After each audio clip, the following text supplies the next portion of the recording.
তুলাশিখর ব্লকের রাধাচরণ নগর এডিসি ভিলেজের চন্দ্রনাথ ঠাকুরপাড়া এলাকার পুলিশ ও কেন্দ্রীয় বাহিনী নিরাপত্তা বলের মধ্য দিয়ে বিজেপি দলের সম্মেলন অনুষ্ঠিত হয়। শনিবার দুপুরে কল্যাণপুর মণ্ডলের উদ্যোগে চন্দ্রনাথ ঠাকুরপাড়া এলাকায় একই সম্মেলনের আয়োজন করা হয়।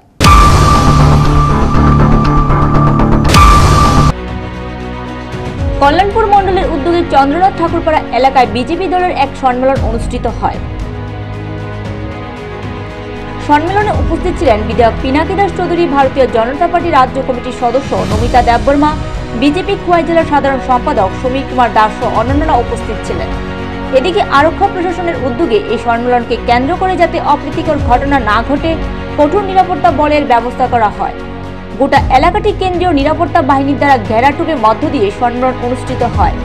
এদিনের সভায় বক্তব্য রাখতে গিয়ে বিধায়ক বিগত 7 বছর ধরে রাজ্য সরকার যে উন্নয়নমূলক কাজকর্ম করেছে সেগুলি সম্মেলনে তুলে ধরেন।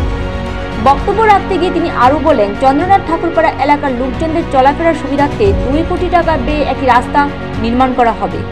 তাছাড়া বৃন্দাবন ঘাট বাজারের সেট নির্মাণ করা হবে। উন্নয়নমূলক কাজকর্মগুলি ইতিমধ্যে সূচনা হবে বলে জানান।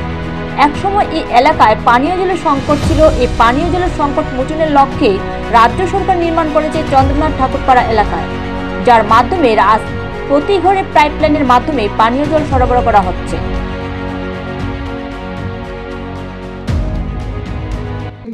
চন্দ্রনাথ এলাকার মানুষ যদি খোয়াই যেতে হয় গাড়ি দিয়ে, তাহলে সেখান থেকে বেরিয়ে বৃন্দাবন ঘাট হয়ে সেটা যেতে হবে। সেই জায়গায় সেই কথা মাথায় রেখে আমি সেটাকে এই এলাকার মানুষের দাবিকে প্রাধান্য দেওয়ার চেষ্টা করছি।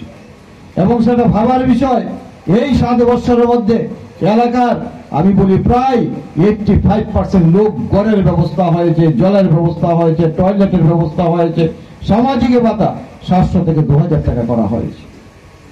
এই যে ব্যবস্থা, সেখানে দলীয়করণ নেই, চাঁদাবাজি নেই। অথচ কমিউনিস্ট দীর্ঘদিন শাসন করেছে, কংগ্রেস শাসন করেছে।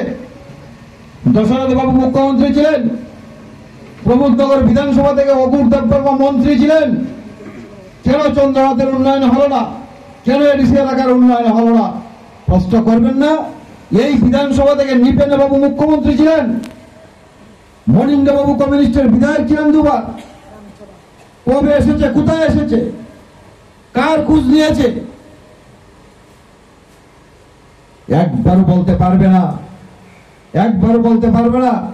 আচ্ছা যান, আমি বলি আমাদের জোট সরকার, সেখানে অনিমেষ মন্ত্রী হয়েছে, দায়িত্ব পেয়েছে। আমি কিছুদিন আগে গিয়েছিলাম, হাতিমারা হয়ে যে অবস্থা ছিল রাস্তার, আজকে কি বলবো, শহরের মতো রাস্তা তৈরি হয়েছে। আজকে এডিসি এলাকাতে কাজ হচ্ছে, আজকে প্রত্যেকটা এলাকার উন্নয়ন চাইছে। যদি এডিসি এলাকার উন্নয়ন হয় তাহলে ত্রিপুরা রাজ্যের উন্নয়ন সম্ভব, এটা ভারতীয় জনতা পার্টি সরকার মনে করে। আর তার জন্য প্রত্যেকটা নিজস্ব প্রতিনিধি রিপোর্ট, এশিয়ান টাইমস।